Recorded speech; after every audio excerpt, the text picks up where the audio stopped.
अल्हम्दुलिल्लाहि वकफ़ा वसलामुन अला इबादिहि अल्लज़ीना इस्तफ़ा ला सिय्यमा अला सय्यिदिर रुसुलि व ख़ातमिल अंबिया व अला आलिहि व सहबिहि व मन बिहदिहि मुहतदा। अम्मा बअद फ़अऊज़ु बिल्लाहि मिनश शैतानिर रजीम। बिस्मिल्लाहिर रहमानिर रहीम।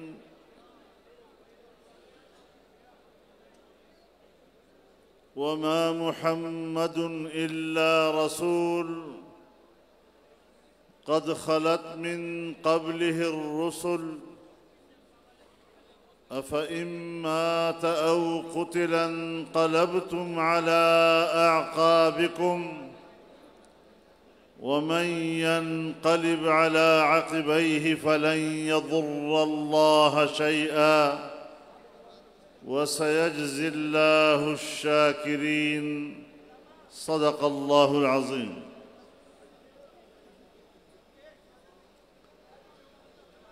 जनाब सदर मोहतरम,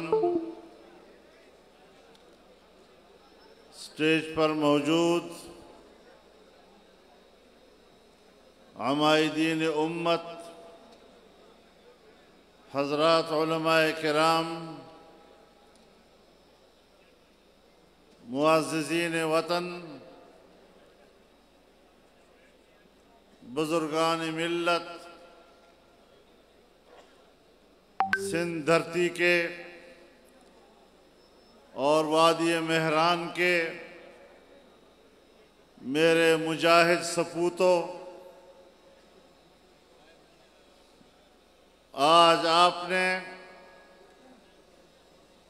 शहीद इस्लाम कौमी कॉन्फ्रेंस के इस फ़क़ीदुल मिसाल तारीख़ी इज्तिमा में जिस मोहब्बत, जिस खुलूस, जिस जज्बे, जिस आज़्म और जिस वलवले से शिरकत की है, मैं आपको सलाम पेश करता हूँ। मेरे मोहतरम दोस्तों, यही हमारे अकाबिरीन व असलाफ का रास्ता है। ये फूलों का सेज नहीं, ये कांटों भरा रास्ता है, ये संगलाख रास्ता है। ये वो रास्ता है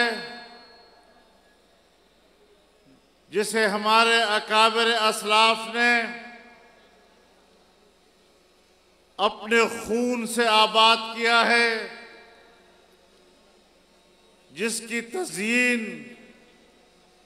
मेरे अकाबिर ने अपने खून के साथ की है, जिसमें मेरे बुजुर्गों ने जेलों को आबाद किया है, फांसियों के फंदों पर उनके जिस्म लटकाए गए। उनका ख्याल यह हुआ कि इसे रास्ते से हटा दिया जाएगा तो फिर दीन का नाम लेने वाला कोई न होगा, जिहाद का नाम लेने वाला कोई न होगा, आज़ादी व हुर्रियत की बात करने वाला नहीं होगा। लेकिन यहाँ तो इस्लाम जिंदा होता है हर करबला के बाद। हमारी शहादतों, हमारी कुर्बानियों और हमारी ताबनाक माजी का नतीजा आज ये है कि आज सिंध की धरती और इस धरती पर आबाद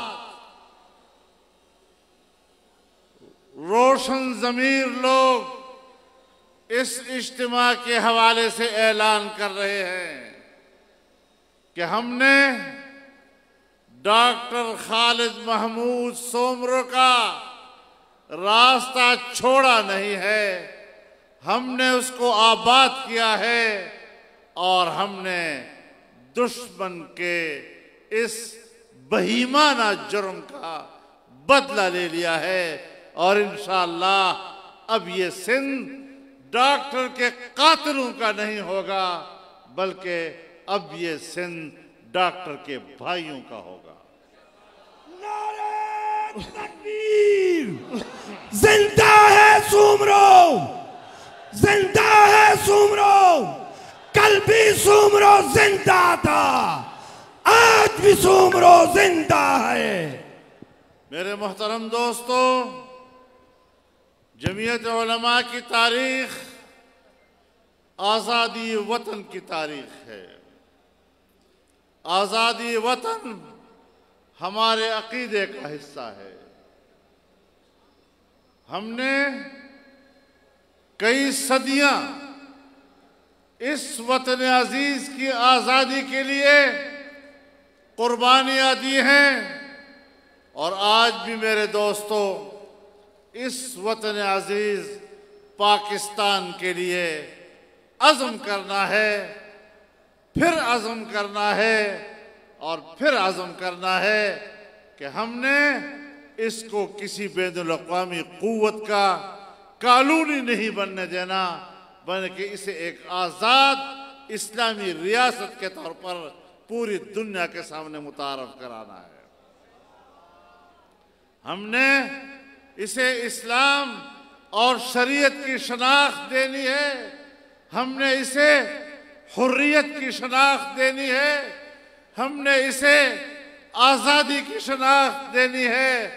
और ये जो ममोले लेकर हम पर मुसल्लत कर दिए जाते हैं, हम इनको खस व खाशाक की भी ज्यादा अहमियत नहीं देते, इनकी कोई हैसियत नहीं है, इनको हम शिकस्त दे चुके हैं और आप फाते हैं और हुक्मरान शिकस्त खुर्दा है। मेरे मोहतरम दोस्तों, हम तो इस बात पर भी यकीन रखते हैं कि जहां पाकिस्तान दुनिया में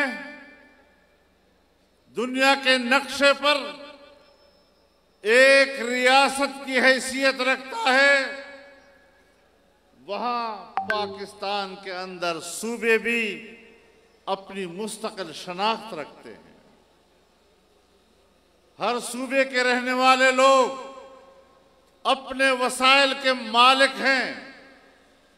अगर सिंध है तो सिंध की सरजमीन पर सिंध के वसाइल के मालिक सिंधियों की औलाद है। अगर बलोचिस्तान है तो बलोचिस्तान के वसाइल पर हक बलोचिस्तान के अवाम का है। अगर खैबर पख्तूनख्वा है तो उसके वसाइल पर हक वहां के बासियों का है। और अगर वो पंजाब है तो पंजाब के वसाइल पर हक पंजाब के बच्चों का है। कोई माई का लाल किसी दूसरे के हक पर हाथ नहीं डाल सकता।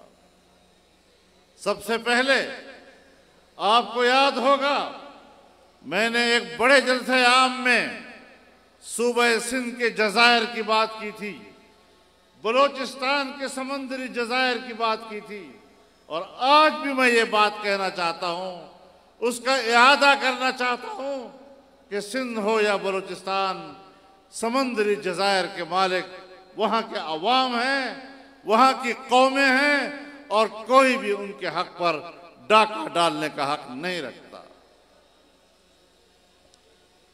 मेरे मोहतरम दोस्तों, आज पाकिस्तान की सिर्फ आज़ादी ही नहीं छीनी जा रही, पाकिस्तान की बका का सवाल पैदा हो रहा है।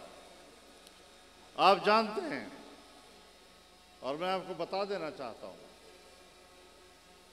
कि पाकिस्तान का सबसे बड़ा मालियाती इदारा, पाकिस्तान का स्टेट बैंक,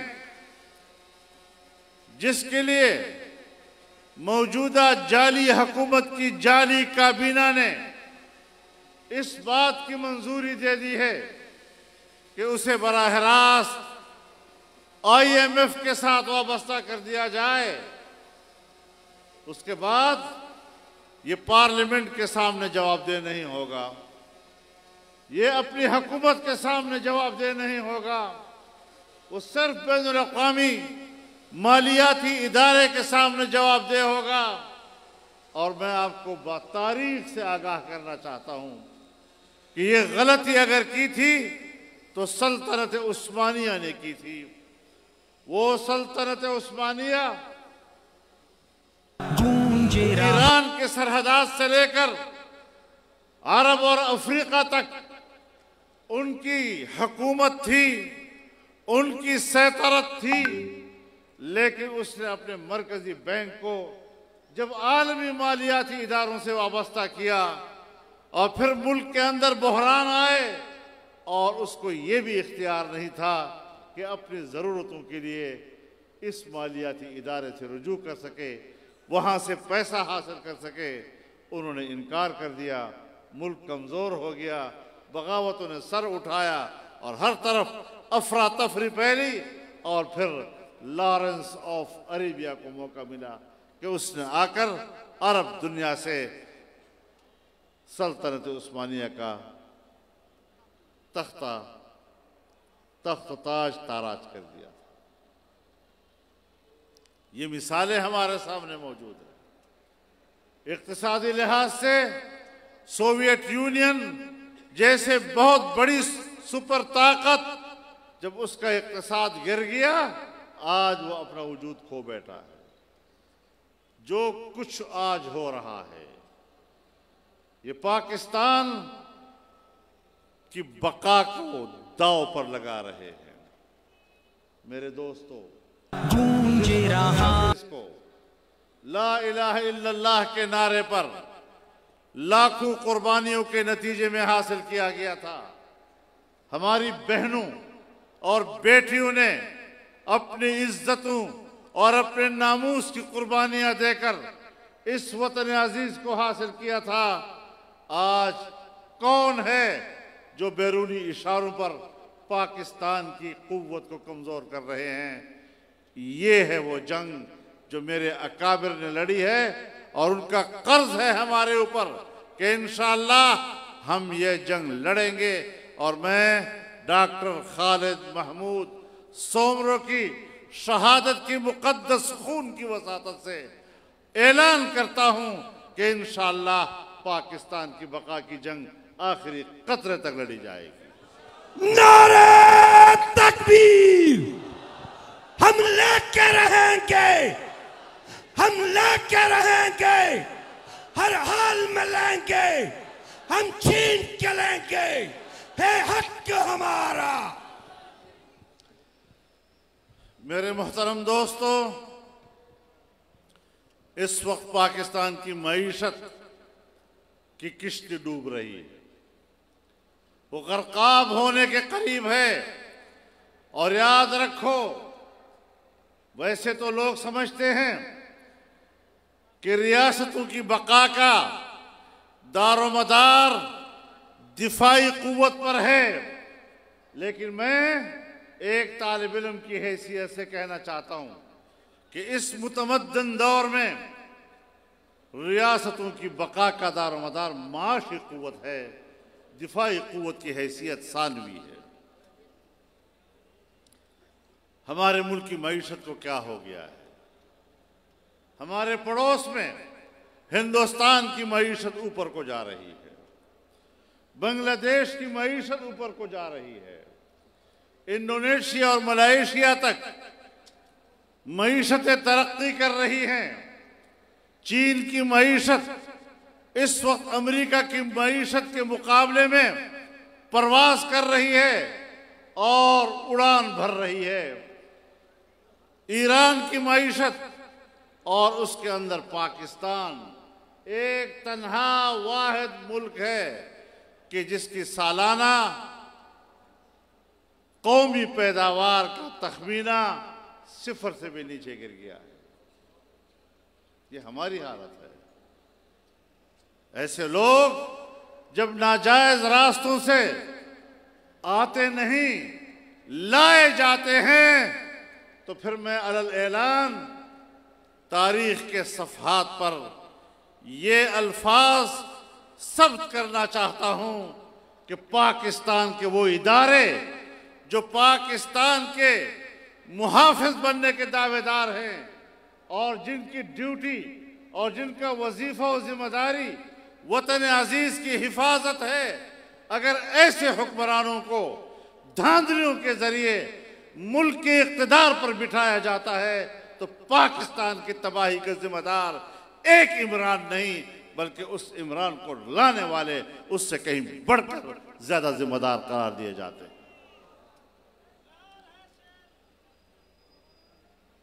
हमें सब चीजों को ठीक करना है। ताज्जुब की बात है, 2008 से लेकर 2018 तक जितने कर्जे लिए गए हैं 10 सालों में, इस गुज़श्ता 3 सालों में उससे दुगने कर्जे ले लिए गए। ये किस अक्ल के लोग हैं?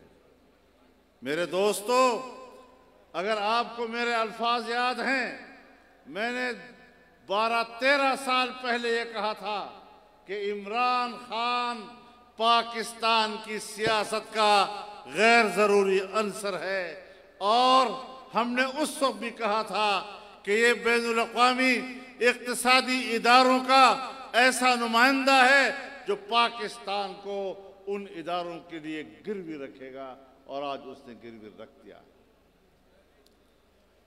जिस वक्त मैं आपसे बातें कर रहा हूं, इस वक्त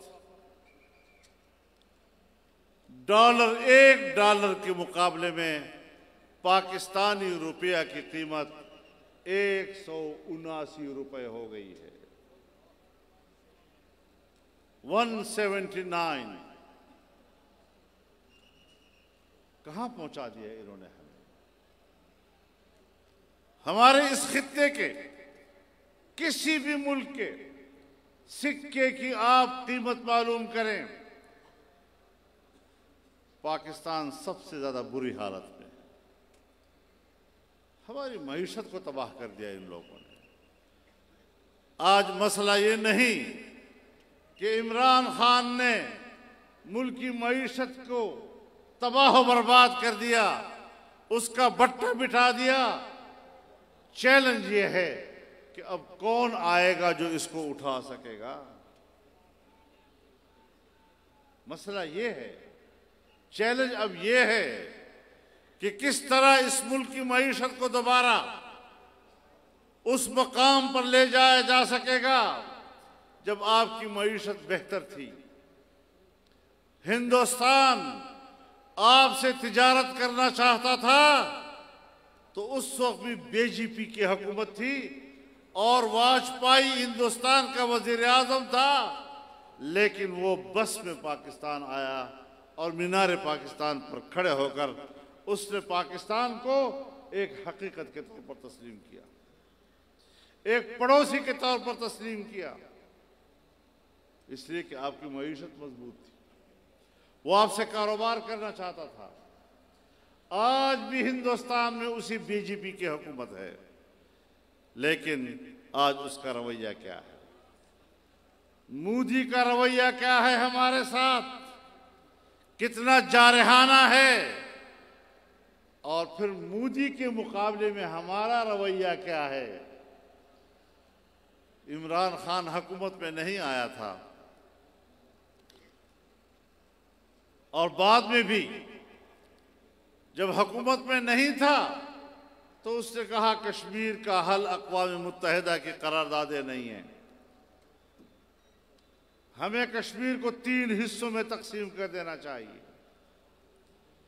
और जब उसकी हुकूमत आई तो इंडिया में इलेक्शन हो रहे थे, तो इसने कहा कि मोदी कामयाब होगा तो मसला कश्मीर हल हो जाएगा। ये जो मोदी को दुआ देने वाला और उसकी कामयाबी की उम्मीदें भरने वाला, जब वो कामयाब हो गया, आज कश्मीर किधर है जरा पता करो ना। उस कश्मीर को इस आदमी ने इंडिया के हवाले कर दिया, कौन जिम्मेदार होगा उसका? 70 साल हमने कश्मीरियों की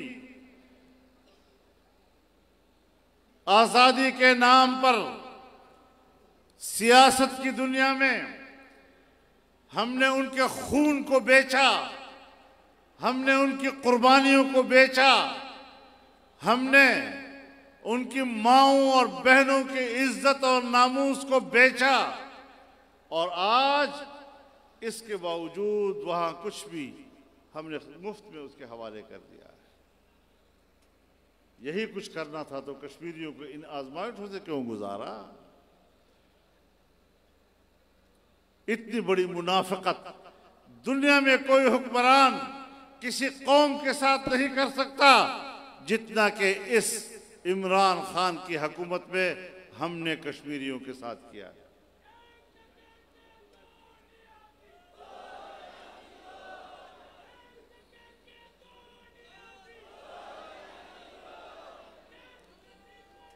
सिर्फ कश्मीर की बात नहीं, हमने भी कुछ कम नहीं किया है। हमने भी फाटा का इंतजाम करके फाटा के अवाम के साथ वही कुछ किया है, कानूनी लिहाज से भी और अखलाकी लिहाज से भी, जो हिंदुस्तान ने कश्मीरियों के साथ किया। अगर हम अपने किरदार पर को जायज समझते हैं और इसको हम फाटा के अवाम के साथ हमदर्दी समझते हैं, तो फिर आप कह सकते हैं कि इंडिया के साथ और कश्मीर के साथ जो कुछ आपने किया है वो भी ठीक। क्या किरदार हैं जो सामने आ रहे हैं? कोई दलाइल होनी चाहिए, कोई समझ बूझ होनी चाहिए। हमने हर वक्त दियानत की बुनियाद पर राय दी है, किसी ने कबूल किया या नहीं किया वो अपना मसला, लेकिन हमने उस वक्त भी कहा था कि जहां कश्मीर के साथ ज्यादती हो रही है वहां फाटा के अवाम के साथ भी ज्यादती हो रही है, और आज उनको खुदा जाने किसके रहम करम पर छोड़ दिया गया है। कोई वली वारिस फाटा के अवाम का नहीं है इस वक्त, कोई वली वारिस कश्मीरी अवाम का नहीं है इस वक्त। दोनों बराबर की मजलूमियत के दौर से गुजर रहे हैं। मेरे मोहतरम दोस्तों, हम बड़े मजलूम कौम हैं। हमारा नौजवान बहुत ही मजलूम है। इस नौजवान को धोखा दिया गया। इसे कहा गया तुम्हें 1 करोड़ नौकरियां दूंगा। 1 करोड़ नौकरियां क्या देगा?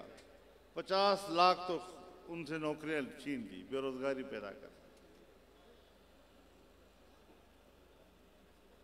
50 लाख घर दूंगा, 50 लाख घर गिरा दिए। जब नहीं तुम्हें हुकूमत करनी आती, झूठे नारे क्यों लगाते हो? नौजवान को क्यों धोखे देते हो? बेरोजगारों को क्यों धोखे दे रहे हो? गरीब को क्यों धोखा दे रहे हो? लोगों के पास घर नहीं है, तुमने क्यों धोखे दिए? माजी में भी ये धोखे हमने कौम को दिए हैं। नारों की बुनियाद पर कभी निजाम नहीं चलता। एक संजीदा मंशूर चाहिए, एक संजीदा मंशूर। और मैं आज दावे से कहता हूं कि अगर पाकिस्तान में कोई सियासी पार्टी उसके पास कोई मंशूर है तो उस सबसे ज्यादा कहीं संजीदा और बामानी मंशूर जमीयत उलमा इस्लाम का।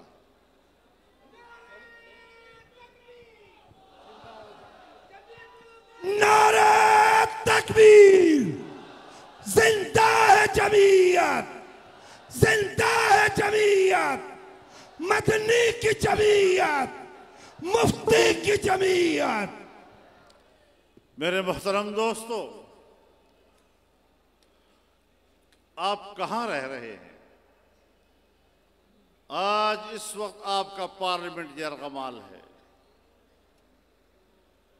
इस पार्लियामेंट में आज तक कोई कानून साजी नहीं हो सकी। अगर हुई है तो सिर्फ बैनुल-अक़वामी इदारे FATF की हिदायत के मुताबिक कानून साजी हुई है। आज भी अगर कानून साजी हो रही है तो मेरे दोस्तों, जो हुकूमत पिछले इंतखाबात में धांधली के साथ बरसरे इक़्तिदार आई थी, अब वो दोबारा आने वाले इलेक्शन में धांधली के लिए कानून साजी कर रही है। ऐसी कानून साजी कि जिसके जरिए एक बार फिर वो धांधली करके इक़्तिदार तक पहुंच सके। ये है उनकी हकीकत। अब ये किसके कहने पे कर रहे हैं? कौन है पीछे वो कुव्वत जो इनसे ऐसी कानून साजी करा रही है? कहते हैं हम मशीन के जरिए से वोट डलवाएंगे। भाई, इस मशीन को पूरे यूरोप ने मुस्तरद कर दिया है।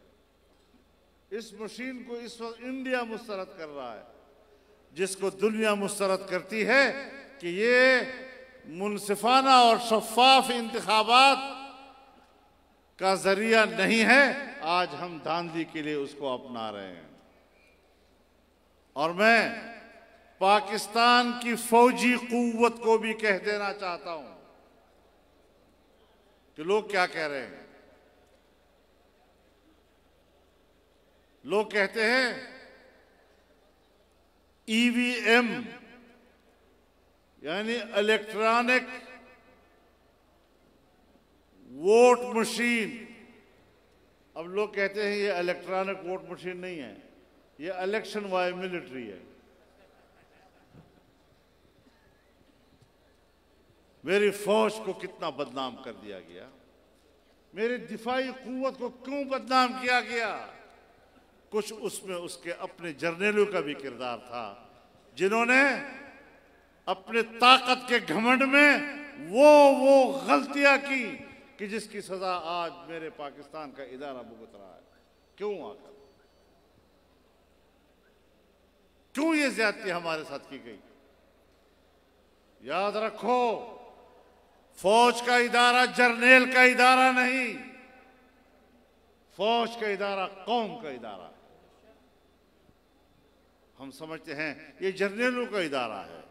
जर्नेल उस इदारे का हिस्सा है, तनख्वाहदार हिस्सा है, खजाने से तनख्वाह लेता है, और वो भी कौम की मिल्कियत है, वो भी कौम का इदारा है।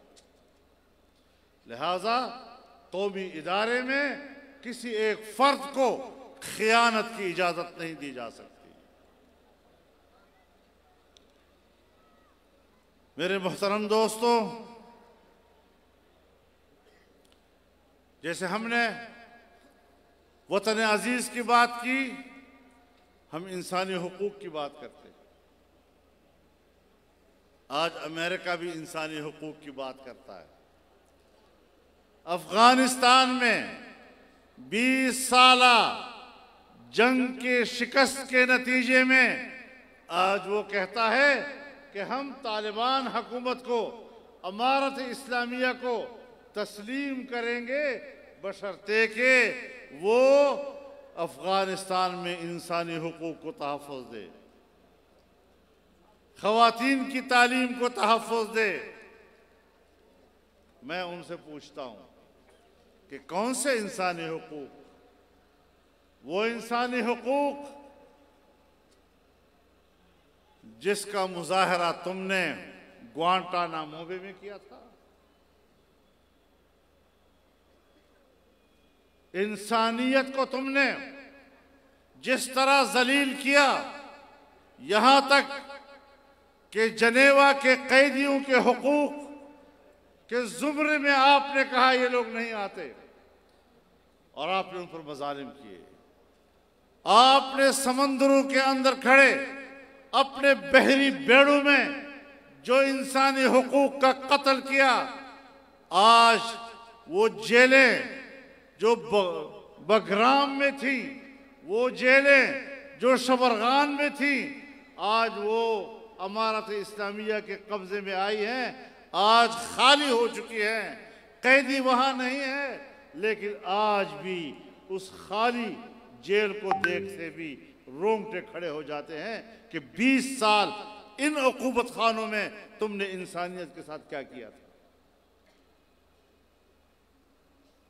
एक बात बड़ी खुलकर मैं कह देना चाहता हूं, यूरोप भी सुन ले और अमेरिका भी सुन ले और अमेरिका के वफादार भी सुन लें कि जिसके हाथों से इंसानों का खून टपक रहा हो, उन्हें न तो इंसानी हुकूक की बात करने का हक हासिल है और न ही आलमी बिरादरी की क़यादत का हक रखता है।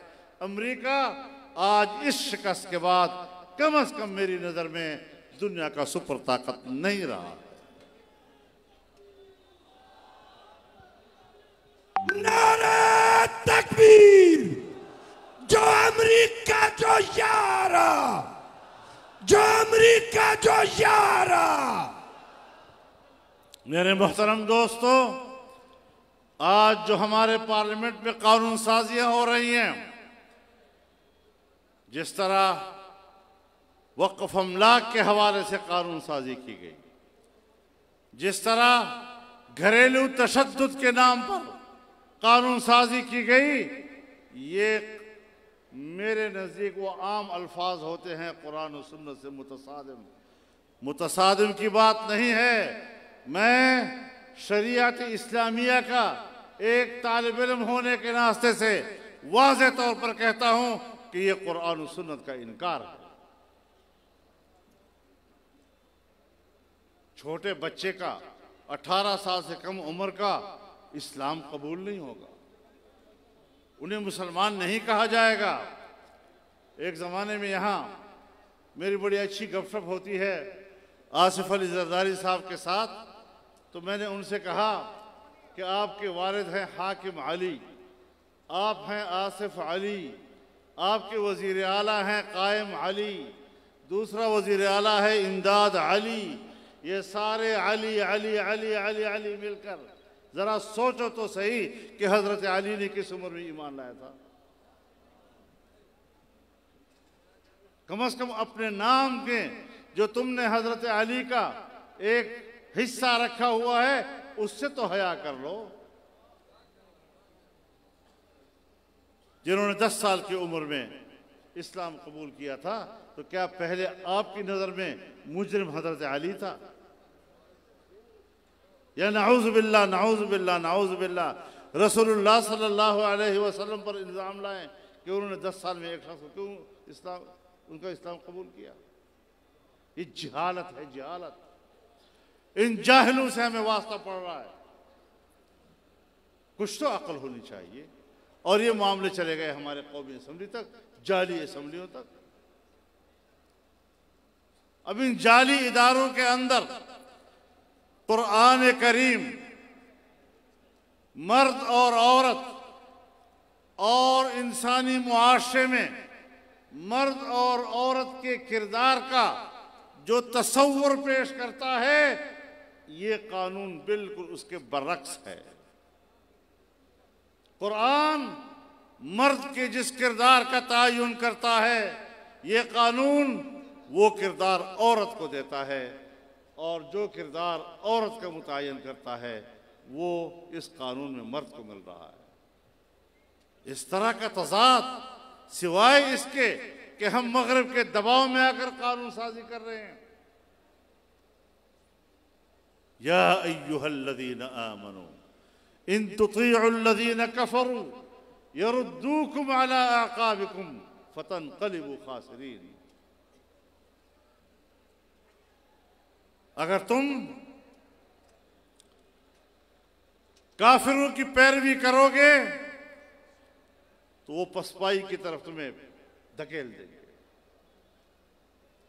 और तुम्हारा अंजाम सिवाय खसारे के और कुछ नहीं होगा। तो मेरे मोहतरम दोस्तों, इस पाकिस्तान में अगर हमारा आईन कहता है कि कानून साजी कुरान और सुन्नत के ताबे होगी और कुरान और सुन्नत के मुनाफी कोई कानून साजी नहीं होगी, तो हम भी ऐलान करते हैं कि हम पार्लियामेंट की इस कानून साजी को मुस्तरद करते हैं। नारा तकबीर! गैर इस्लामी बिल नामंजूर, गैर इस्लामी बिल, गैर इस्लामी बिल।